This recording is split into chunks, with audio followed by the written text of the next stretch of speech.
retort. I'm not worried, I'll follow reward. You pop my head open like a gun. Pop his head open like a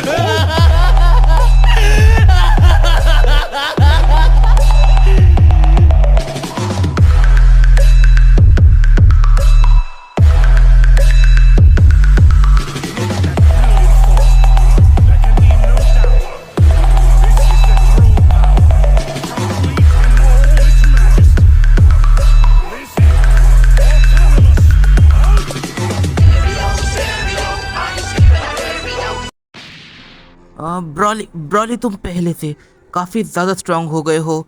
जब last time मैं तुमसे battle करी थी तब मुझे एक चीज़ क्लियर थी कि तुम्हारे और मेरे बीच पावर्स का एक इतना बड़ा गैप है। उसे ट्रेनिंग कर कर फिल करना ये काफ़ी ज़्यादा मुश्किल हो सकता था। गोकू तुम भी जानते हो कि आखिर तुम्हारे और मेरे बीच पावर्स का कितना बड़ा गैप हुआ करता था। बट एक चीज़ तो थी, मैंने एक लेजेंडरी सेन के साथ ट्रेनिंग करी थी और उस पॉइंट पर वो और मैं, हम दोनों किसी मेटल के ब्लेड की तरह थे। दोनों मिलकर एक दूसरे को शार्प किए जा रहे थे कि तभी गोकू को एकदम से पंचेस लगना स्टार्ट हो जाते हैं। यहाँ पर हम देखते हैं जी को। जी गोकू से कहता है तुम एक बंदे के साथ इतना टाइम वेस्ट नहीं कर सकते, खास करके तब जब तुम एक से या दो से ज़्यादा बंदों के साथ ट्रेनिंग कर रहे हो। कि तभी काफ़ी ज़्यादा पावरफुल अटैक एकदम से आकर गोकू से टकराता है और ये अटैक इतना ज़्यादा ओवर पावर्ड था कि ये कहीं ना कहीं पर मल्टीवर्स जैसी चीज़ को भी इरेज करने के काबिल था। गोकू इस अटैक को जैसे ही अपने बॉडी के ऊपर लेता है उसे एक काफ़ी ज़्यादा पेन होने लगता है और इस पॉइंट पर गोकू एकदम से इस अटैक को एब्जॉर्ब करने की कोशिश करता है और उसमें कामयाब भी हो जाता है। जैसे ही धुआं हटता है हम देखते हैं यहाँ पर जो गोकू वेजिटा है वो दोनों एक हैंड टू हैंड कॉम्बैट में थे। इस पॉइंट पर जो वेजिटा है वो कहता है कैकेरॉट नो डाउट तुम पहले से काफ़ी ज़्यादा स्ट्रांग बन गए हो, पर कुछ टेक्निक्स ऐसी है जिसके बारे में तुम्हें आइडिया भी नहीं है। गोकू वेजिटा का माइंड रीड करने की कोशिश करता है बट उसके माइंड में पूरी तरीके से एम्प्टीनेस थी। इस पॉइंट पे गोकू एकदम से वेजिटा को एक पावरफुल पंच मारने जाता है बट वेजिटा उस अटैक को डॉज कर लेता है। वेजिटा कहता है तुम शायद भूल रहे हो कि तुम्हारी सुपर सैयन ब्लू कितनी स्ट्रांग है। कि तभी रेडिट्स एकदम से गोकू को पीछे से अटैक करता है और यहाँ पर वो कहता है अगर तुम पीछे ध्यान नहीं दोगे तो ये तुम्हारे लिए वर्स्ट डिसीजन बन सकता है। और यहाँ पर ये अटैक गोकू को लग भी जाता है। वो कहता है कि फादर अपने वीकेस्ट के अंदर भी इतने स्ट्रांग थे कि पीछे से कोई भी अटैक आ रहा हो वो उसे ईजिली सेंस कर सकते थे। कि तभी इस बैटल के अंदर हम देखते हैं ओमनी किंग गोटेन एकदम से अपनी पूरी स्पीड के साथ गोकू पर अटैक करने के लिए आगे बढ़ता है। वो एकदम से गोकू पर अटैक करता है। वेजिटा और सारे ही मेंबर्स एकदम से पीछे हो जाते हैं। गोकू और गोटेन ये दोनों ही ट्रेनिंग स्टार्ट करते हैं। इस पॉइंट पर गोकू के लिए गोटेन को हराना कोई बड़ी बात नहीं है बट यहाँ पर वो ये भी देखना चाहता था कि उसका बेटा कितना स्ट्रांग हुआ है। और इस बैटल में गोकू जानबूझकर अपनी बैक को गोटेन को दिखाता है पर गोटेन गोकू के बैक पर एक भी अटैक नहीं करता क्योंकि उसे पीछे से अटैक करना ये चीची और गोकू इन्होंने कभी सिखाया ही नहीं। इस पॉइंट पर ब्रोली का ग्रैंडसन गोहान और गोटेन ये तीनों ही काफ़ी सारे की अटैक्स गोकू पर करने लग जाते हैं।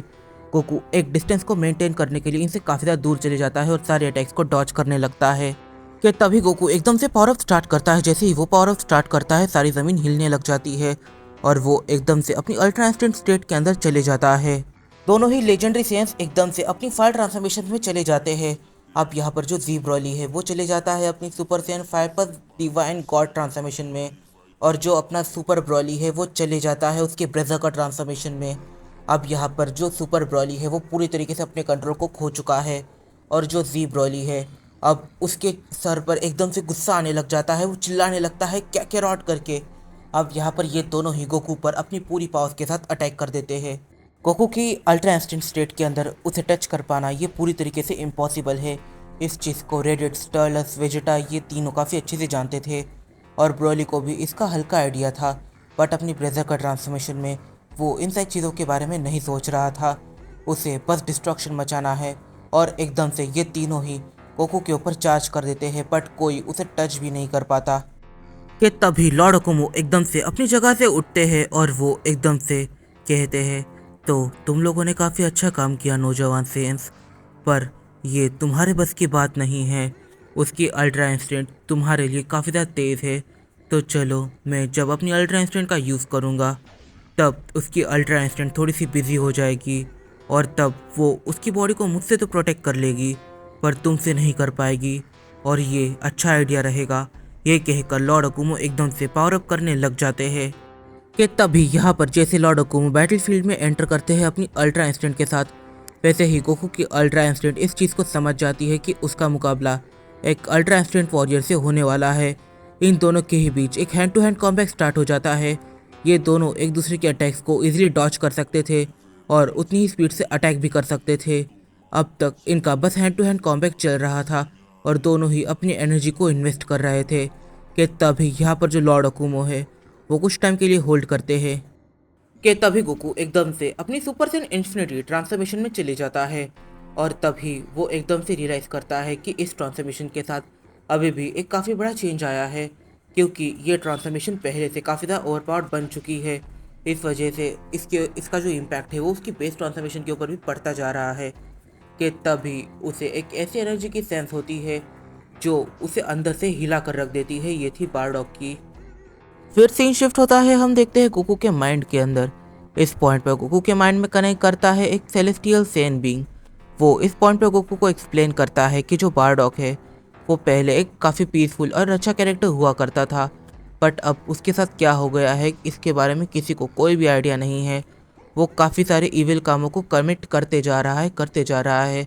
सबसे पहले उसने सेलेस्टियल सेन को पूरी तरीके से ऑलमोस्ट अधमरा करके पूरी तरीके से कब्जे में ले लिया। फिर बाद में वो बाकी सेलेस्टियल के ऊपर अटैक करे उससे पहले बाकी सेलेस्टियल्स उसे सील कर देते हैं। बट बारडॉग अब एक ऐसी चीज़ कर रहा है जिससे कि वो सील से बाहर आ जाए, और अगर वो सील से बाहर आ गया तो सेलेस्टियल वर्ल्ड पूरी तरीके से तबाह हो जाएगा, क्योंकि बारडॉग अब सेलेस्टियल बीइंग्स के लिए भी खतरा बन चुका है। सारे ही कॉस्मिक गॉड्स जिन्होंने उस एनर्जी की को अपने अंदर एब्जॉर्ब कर रखा था, वो सारे ही कॉस्मिक गॉड उस एनर्जी को छोड़ देते हैं, क्योंकि अगर ये एनर्जी उनके पास रही तो ये उन्हें धीरे धीरे करप्ट करेगी और एक टाइप से उनके लिए पॉइजन भी बन सकती है। और जिसे इसकी सबसे ज़्यादा ज़रूरत है वो उसे मिलनी चाहिए, मतलब कि गोकू को इसकी सबसे ज़्यादा ज़रूरत है ताकि वो अपने फादर को रोक सके।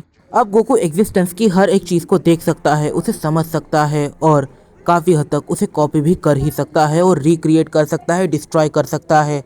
तुम ऐसा समझ लो कि अब इन सिंपल वर्ड गोकू एक गॉड है। अभी एक और सेलेस्टियल बीइंग एकदम से गोकू से कनेक्ट करता है और वो कहता है तुम्हारी बड़े हेयर वाली ट्रांसफॉर्मेशन तुम्हें पावरफुल बनाती है, वो मोर देन इनफ है एक सिंपल मॉर्टल के लिए, सिंपल गॉड के लिए, या फिर उस ट्रांसफॉर्मेशन के साथ तुम मुझे हरा सकते हो। पर एक चीज़ है कि तुम उस ट्रांसफॉर्मेशन के साथ बारडॉग के आधे में भी नहीं आते। उसे हरा पाना ये तुम्हारे लिए भी काफ़ी ज़्यादा मुश्किल हो सकता है, तो मेरे पास तुम्हारे लिए एक गिफ्ट है। तभी दूसरा गॉड एकदम से कनेक्ट करता है और इस बारी वो कहता है I am the God of knowledge. मैं तुम्हें एक चीज़ क्लियर कर दूं, तुम अभी जिस टाइप की फाइटिंग स्टाइल को यूज़ कर रहे हो उस स्टाइल के साथ तुम बारडॉग के कहीं पर भी नहीं टिकोगे। तो अब मैं तुम्हें अब तक की सबसे टेरिफाइंग जितनी भी सिविलाइजेशंस एग्जिस्ट करती है सारी सिविलाइजेशंस में सबसे पावरफुल फाइटिंग स्टाइल्स जो इतनी टेरिफाइंग है कि कोई बंदा अगर दूर से इस फाइटिंग स्टाइल को देख भी ले तो फिर भी वो थर थर काँपने लगे। मैं तुम्हें इस फाइटिंग स्टाइल का नॉलेज देता हूँ। और गोकू एकदम से अपनी आंखों को खोलता है कि तभी गोकू एकदम से अपनी आंखें खोलता है। उसके आजू बाजू सारे ही सेंस पूरी तरीके से शॉक थे। इस पॉइंट पर वेजिटा एकदम से कहता है क्या रॉट, आखिर ये था क्या? तुम्हारा ऑरा ये इतना इंटेंस था कि हम तुम्हारे ऑरा में नहीं आ पा रहे थे। इवन तो कुछ टाइम के लिए गोहान बेहोश हो गया था तुम्हारे ऑरा की वजह से। गोकू इस पॉइंट पर काफ़ी ज़्यादा शॉक था। और इवन यहाँ पर एक चीज़ ये लोग पॉइंट आउट करते हैं कि गोकू की हाइट ये पहले से भी बढ़ गई है, उसकी जो लेंथ थी वो भी बढ़ चुकी है, वो ज़्यादा वाइड हो चुका है, उसके बाल भी अब किसी चाबुक की तरह लग रहे हैं। इस पॉइंट पर हर कोई शॉक है। इस पॉइंट पर यहाँ पर किसी को कुछ समझ नहीं आ रहा था, पर उसी के बीच में ज़ी ब्रोली एकदम से चिल्लाता है सतर्क हो जाओ। और यहाँ पर ज़ी ब्रोली की ये बात किसी को भी समझ नहीं आती। ज़ी ब्रोली एकदम से अपनी एनर्जी की को वैनिश करने की कोशिश करता है, तो बाकी सब उसे कॉपी करते हैं कि तभी एक काफ़ी ज़्यादा पावरफुल अटैक आकर सीधा गोकू से टकराता है। जब ये अटैक गोकू से टकराता है तब इस अटैक की वजह से गोकू काफ़ी ज़्यादा पीछे जाने लग जाता है। अब यहाँ पर सारे ही सेंस थर थर काँपने लग जाते हैं।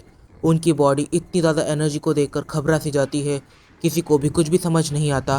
ब्रोली इस पॉइंट पर हर किसी को एक्सप्लेन करता है कि बारडॉग ने काफ़ी ज़्यादा स्टूडेंट्स को ट्रेन किया था और अब अब तक का उनका सबसे स्ट्रॉन्ग स्टूडेंट आने वाला है। अब ये जो अटैक है, ये जब अटैक गोकू को लगता है तब गोकू के चेहरे पर एक स्माइल आती है। गोकू कहता है ये अटैक इतना भी बुरा नहीं था। तो अगर मैं गेस करूं तो तुम हो सेकंड स्ट्रॉन्गेस्ट सैन या फिर थर्ड स्ट्रॉन्गेस्ट, कुछ कह नहीं सकते तुम्हारे बारे में। तुमने ये सब बिना किसी एनर्जी को कंज्यूम किए अचीव किया है, और वो भी मेरे फादर के गाइडेंस में। तुम वाकई में कुछ और ही हो। और सभी हम सब देखते हैं सुपर सैन 20,000 को। सुपर सैन 20,000 इस पॉइंट पर चिल्लाने लगता है ब्रोली के ऊपर। वो कहता है तो मैंने तुम्हें यहाँ पर एक्सपेक्ट नहीं किया था। अगर तुम यहाँ पर हो तो तुम सबसे पहले इसे लेकर अपने मास्टर के पास आते या फिर तुम खुद ही सुसाइड कर लेते, पर तुमने इन दोनों में से कोई भी चीज़ नहीं करी। आखिर तुम ये कैसे कर सकते हो? इस पॉइंट पर ब्रोली उसे ये भी चीज़ एक्सप्लेन करता है कि गिने भी यहाँ पर है। इस चीज़ को सुनकर वो शॉक होता है, बट वो कहता है मुझे फ़र्क नहीं पड़ता, मैं यहाँ पर आया हूँ। मैं एक तो इसे ज़िंदा लेकर जाऊँगा या फिर इसे मुर्दा लेकर जाऊँगा। इस पॉइंट पर सारे ही सेंस पूरी तरीके से एग्रेसिव हो जाते हैं और यहाँ पर गोकू हर किसी को कहता है कि इंटरफेयर ना करे, बट कोई गोकू की बात सुनने को तैयार ही नहीं था।